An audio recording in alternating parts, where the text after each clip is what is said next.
Good afternoon, everybody. Hope you're doing good. Hope you're having a good Tuesday.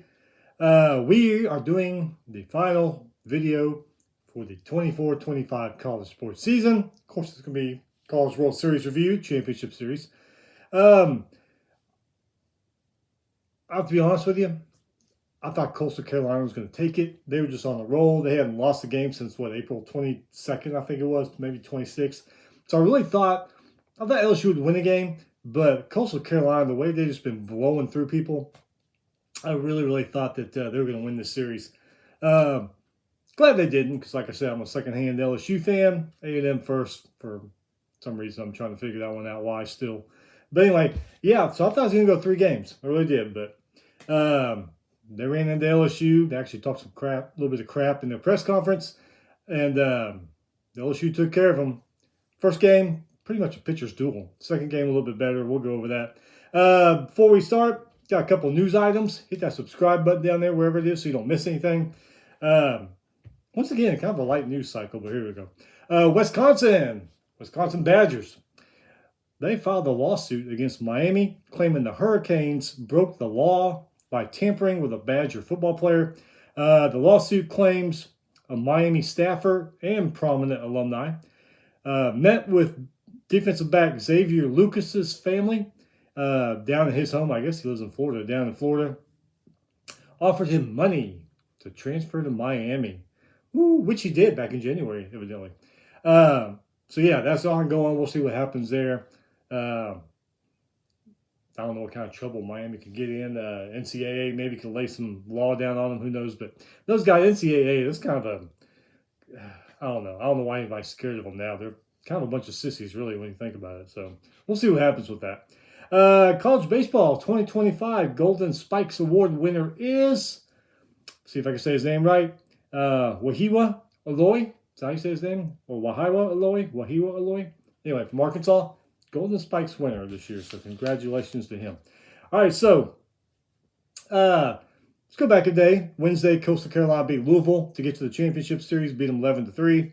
LSU beat Arkansas to put them into the championship series. That game could have gone another game, but Arkansas led 5-3 in the middle of the ninth until 2 errors gave LSU 3 runs in the win. Though, Arkansas, those guys are kicking themselves in the ass right now. Let it get away like that.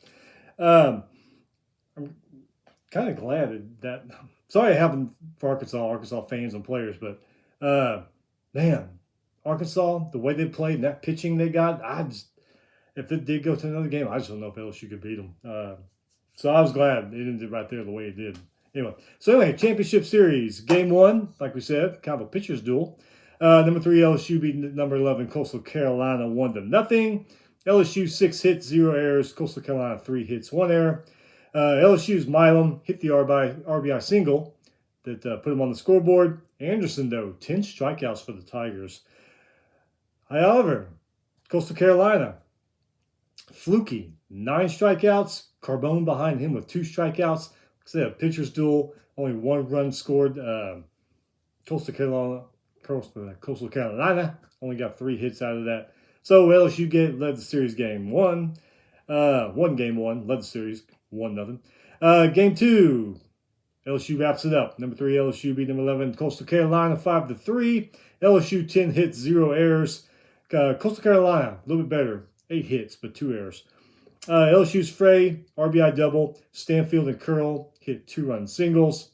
Shores 4 strikeouts, but Aidenson, is that how you say his name? 9 strikeouts. Hell of a pitching showing there for LSU. For Coastal Carolina, Mijos hit a solo home run. Sykes hit a 2-run home run. Johnson and Horn, 3 strikeouts each. 9 total strikeouts for the Coastal Carolina. 1-1 game until the 4th inning when LSU scored 4 runs. Bats just came on fire in the 4th inning there. Coastal Carolina did score 2 runs in the 7th inning, I should say. LSU won it on a double play on defense. Interesting things, though. Coastal Carolina coach Kevin Schnall and first base coach Matt Schilling ejected in the 1st inning. They kept continuing to argue about balls and strikes with the umpires. Umpires warned them. Umpires got sick of it, threw them out. Now, I have heard two different things here. Coach Scholl going to be suspended from coaching. I've heard 2 games. I've heard 3 games. Had this series gone to 3 games, that would have been one of the games, but it's going to be next season. I haven't looked at their schedule, so I don't know what games that's going to affect. But I have heard 2 different things. 3 games, and I've also heard just 2 games. So anyway, you know for sure at least beginning of next season, baseball season, Coastal Carolina's coach, first 2 games, he will not be there to coach them. LSU, 8th national championship in baseball. They've got a pretty damn good baseball program there. 4 behind USC. USC has 12. They were a perfect 5-0 in Omaha this year. That's pretty impressive. Like I said, the press series, Coastal Carolina. One of the reporters asked the players what they admire about LSU. They all kind of looked at each other. If you didn't see it, they all kind of looked at each other back and forth. And finally, Jacob Morrison says, not a whole lot. I was like, dude, why are you doing that? I can't. Oh, man, these players have not learned to not talk shit yet. I mean, a lot of times it's going to come back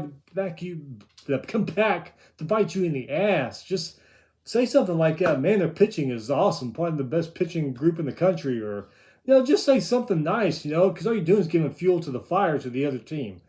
But sure enough, every season, every sport, somebody's, several times during that sporting season, some player talks crap and then, ends up not being able to back it up.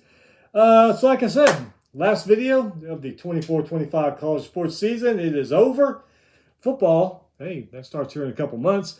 I'll watch media days. Some are better than others. SEC and Big Ten, they seem to have it down good. ACC is almost there. Big 12, that's not even worth watching because it's all about the ESPN host. You can see them talking, jawing back and forth, and you got reporters out there in the crowd asking coaches questions. You don't get to hear what the question is. You don't get to hear what the coach says, the answer, like they do with the SEC and Big Ten. So I don't even waste my time with the Big 12 anymore. It's just not a very good media day. So we'll be back late July, early August to start breaking down the conferences, conference previews, doing each team, new coaches, non-conference schedule, stuff like that, results from last season, starters on offense and defense coming back, that kind of thing. We'll do that probably the last week of July, first in August, because each video I usually do about, depending on how big the conference is, 2 to 3 conferences. So you usually get that wiped out in about 3 or 4 weeks. So anyway, yeah, that's it. Hey, those of you who watch the videos, hey, cool. I appreciate it. Hey, tell your friends. I mean, we're not nothing special. I just, break down stuff, preview stuff, review stuff. Not ESPN or CBS here. Just a dude who likes college sports and just likes to talk about it. So that's all it is. Anyway, have a great summer. Summer's already started, but, July, got July 4th coming up, 3-day weekend for most of us. That's going to be a good time. Enjoy the rest of the summer. Be safe. Have fun. We'll see, like I said, back in a few weeks when we start the conference preview for football. So, thanks again. We will see you soon.